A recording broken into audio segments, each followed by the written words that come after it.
Assalamualaikum. Hai semuanya. Di video kali ini saya membuat ketan Srikaya pandan. Bahannya super ekonomis, hanya memakai 1 butir telur, tapi menghasilkan ketan Srikaya yang super enak, super legit, pokoknya bikin nagih. Jadi kalau teman-teman ingin membuatnya juga, simak terus videonya sampai selesai.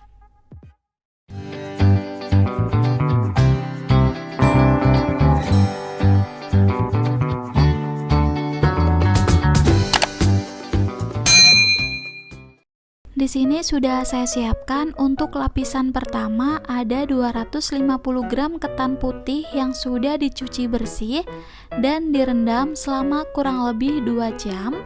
Lalu ada 250 ml santan.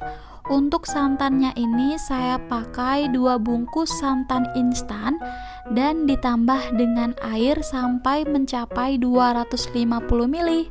Kemudian tambahkan 1 sendok makan minyak goreng dan setengah sendok teh garam.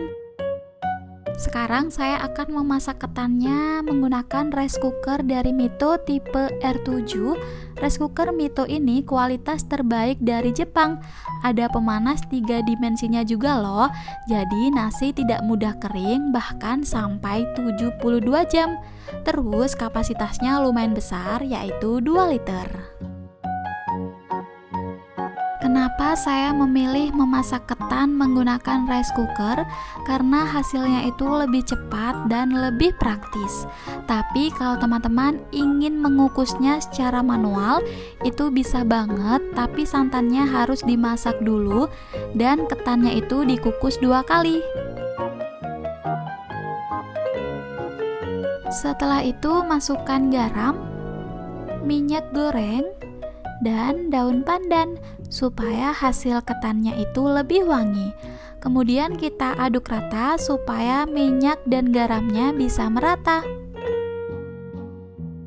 Oke, sekarang kita nyalakan rice cookernya dan tinggal tekan tombol start, lalu tunggu sampai matang ya. Terus keunggulan dari rice cooker Mito ini, teman-teman bisa memilih 8 menu. Salah satunya bisa memasak cake atau masak nasi shirataki ya. Jadi kalau teman-teman lagi diet, cocok banget nih pakai rice cooker dari Mito tipe R7.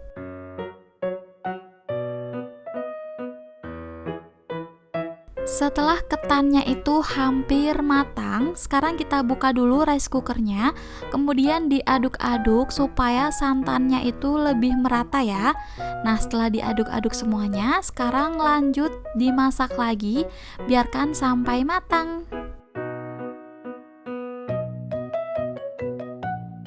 Nah, ini sudah matang, sekarang kita buka dan kita angkat ketannya. Lalu kita sisihkan dulu rice cookernya ya. Untuk menghasilkan ketan yang bertekstur lembut, teman-teman wajib ditekan-tekan ketannya seperti ini atau ditumbuk-tumbuk ya. Jadi ketannya itu tidak berbulir-bulir seperti nasi. Tapi kalau teman-teman gak suka hasil yang lembut, bisa di skip aja ya. Kalau sudah, sekarang siapkan loyang ukuran 18 cm, oles rata dengan minyak goreng, dan dialasi dengan kertas roti. Selain kertas roti, teman-teman bisa memakai plastik atau daun pisang ya. Oke, sekarang kita padatkan ketannya menggunakan tangan, ditekan-tekan sambil dipadatkan ya teman-teman.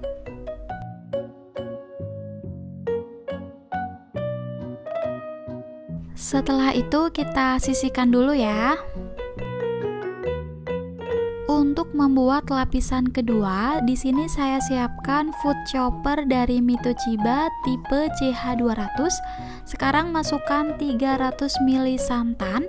Untuk santannya ini saya pakai santan instan yang kemasan kecil, itu pakai 3 biji atau 3 piece ya.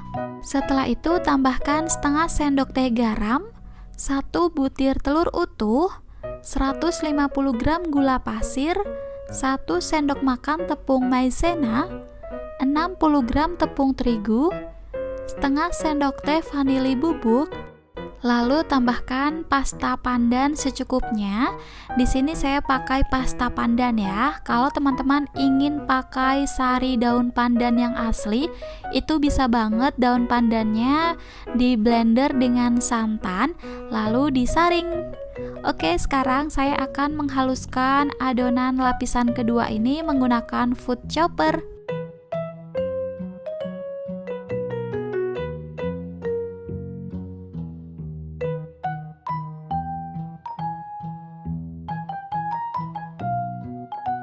Setelah lapisan kedua sudah halus seperti ini, sekarang kita tuang ke atas ketan. Sebaiknya dituangnya itu sambil disaring ya, supaya buih-buih santannya itu tidak ikut seperti di video ini. Karena santan saya pakai santan instan, itu hasilnya berbuih, beda dengan santan asli ya. Oke, sekarang siapkan kukusan yang sudah panas, lalu masukkan adonannya ke dalam kukusan dan dikukus selama kurang lebih 45 menit dengan api sedang. Terus kalau pakai kukusan biasa, sebaiknya itu tutupnya dialasi dengan kain ya. Setelah kurang lebih 45 menit, ketan serikayanya sudah matang. Sekarang kita tunggu dingin dulu ya. Nah, kalau sudah dingin bisa dikeluarkan dari loyang. Untuk mengeluarkan dari loyang, bagian yang lengket itu bisa disisir menggunakan spatula ya. Setelah itu kita angkat dari loyangnya. Nah, fungsi kertas roti ini untuk mengangkat ya, jadi lebih mudah dan lebih praktis. Setelah itu kita potong menggunakan spatula atau kalau ada bisa pakai scraper plastik seperti ini ya. Dan kalau nggak ada bisa menggunakan pisau, tapi pisaunya itu dioles dulu dengan minyak goreng supaya tidak lengket.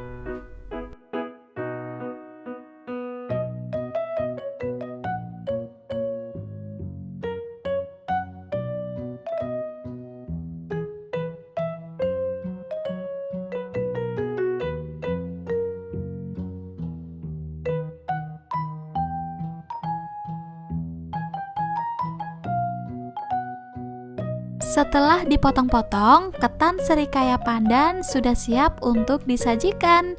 Meskipun hanya memakai 1 telur, tapi teksturnya itu sangat lembut, enak banget, terus nggak amis ya. Jadi kalau teman-teman yang sensitif bau telur, wajib cobain resep ini karena lebih ekonomis dan cocok banget untuk dijual lagi ya. Oke, selamat mencoba dan wassalamualaikum warahmatullahi wabarakatuh.